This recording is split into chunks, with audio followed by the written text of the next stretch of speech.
berusaha menjadi marbot di Masjid Jami Nurul Mukminin.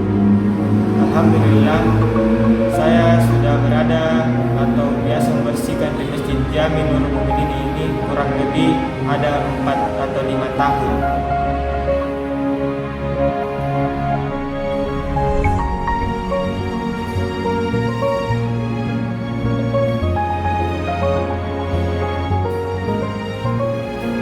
Pada awalnya itu saya cuma datang ke masjid untuk sholat berjamaah.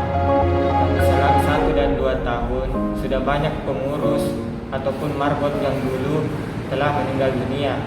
Maka saya diri sendiri berinisiatif untuk membersihkan, merapikan atau memperbaiki Masjid Jami Nurul Mukminin ini. Ramadan tahun lalu juga itu sangat-sangat membantu, di mana para jamaah memberikan sumbangan kepada saya.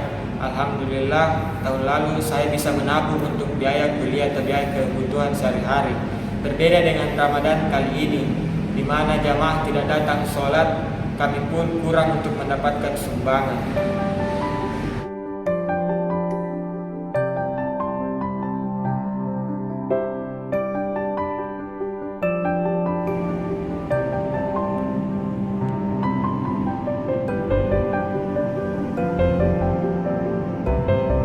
Harapan saya, semoga wabah virus corona ini cepat berlalu dan semua jamaah dapat datang ke masjid untuk melaksanakan sholat berjamaah.